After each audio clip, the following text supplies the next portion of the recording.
The largest measure of success, Patrick, hoisting the trophy on Sunday will be great for everyone, but will be really, really great for a short list of notables that have not yet punched their ticket to Augusta National. Do we have this graphic? Of course we do. Josh knows what he's doing. Oh, and look who he highlighted. He highlighted friend of the pod, Rickie Fowler. He needs just one path to get in. It's victory. Other notables on the list: Matt Kuchar, Thomas Dietrich, Christian Bezuidenhout, Taylor Montgomery, and then Josh got very generous with the word notable after that. Charlie Hoffman, Jimmy Walker, Lucas Glover, JJ Spawn, Matt Wallace.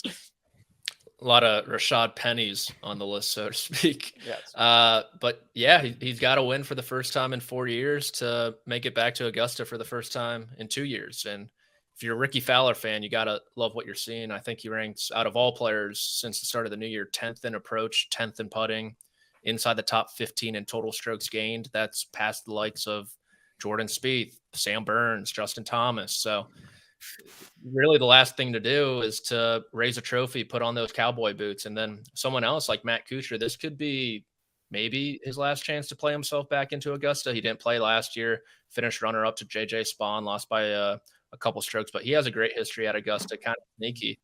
And so those two guys, obviously Taylor Moore, potential PGA Tour Rookie of the Year candidate.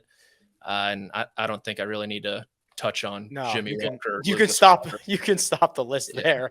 I believe KP, as if we needed more really cool storylines. You talked about it, or we might have talked about it. Like Rory going for the career Grand Slam is going to be like the fourth most interesting storyline next week. If we could inject Rickie Fowler right on into this thing, that'd be pretty sick. It would be pretty sick. Rickie is, I think there are times with somebody like Rickie, specifically with Rickie, where it's easy to kind of overstate what's going on because you want it to be true because Rickie's likable and people are like, oh, Rickie, like, and he's actually like legitimately playing good golf. Like if you took his name out of his statistical profile and I just showed you his statistical profile, you'd be like, oh, that guy's playing good golf. Is it like top 15 in the world type golf? No, but it's like solid quality golf that is not outside the bounds of what you would see from a major, like somebody in a major field. So I think you throw all the hype and stuff and Masters and all of that out, like that for Fowler has to be the most encouraging thing right now. Yeah, playing great. He's got let's see. He did like just the right amount at the match play. He didn't have to play a lot of matches. He played 3 matches. He was 2-1. He beat Jon Rahm and didn't make it out of his group. That's like the perfect outcome for somebody trying to work their way into the Masters, and he's got a bunch of top 20s leading into this. Real quick, his data golf ranking is 35 right now, which I presume is probably what you have him around also. Yeah, I think it was like, I probably am like 31 or 32 when I was looking at it earlier today. That's crazy. Yeah, he's been great. 59th in the OWGR, playing above the crooked OWGR. That's right. Greg, the rest of the notables at the top here. So we've got, Corey Connors, who Monday queued into this event in 2019, found victory, still the only victory. We've got Terrell Hatton, who went 0-3 last week, not great. And we have Hideki, who concedes his match on Friday, WDs, and I worry that like if he shoots a 74 on Thursday, this dude is headed straight to Augusta National. I had the same thought. I mean, you're looking at Hideki, who has been, maybe there are some signs that he's been turning it around a little bit.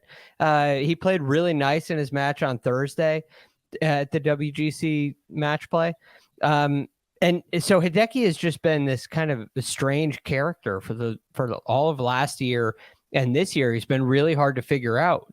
You see some improvements on the greens, but it seems like he's having some real neck issues. You saw the patch on his neck all week. And I guess maybe this is just a day-to-day scenario, which is why I'm avoiding him at all costs on both sides. I don't want to play him in a matchup. I don't want to go against him. I'm not playing him in one and done. I'm not picking him to win. I'm just staying away from Hideki because there's too much unknown.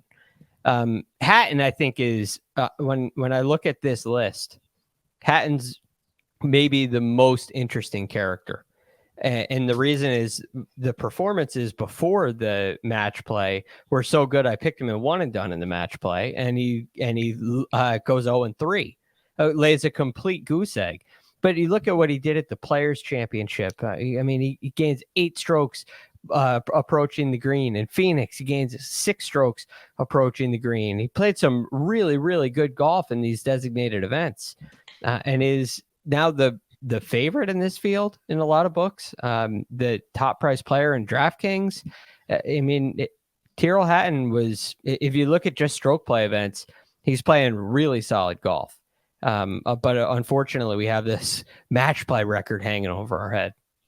Yes, we got the final tune-up for some of these other guys who are already in: Siwoo Kim, Ryan Fox, Chris Kirk, Alex Noren, amongst others.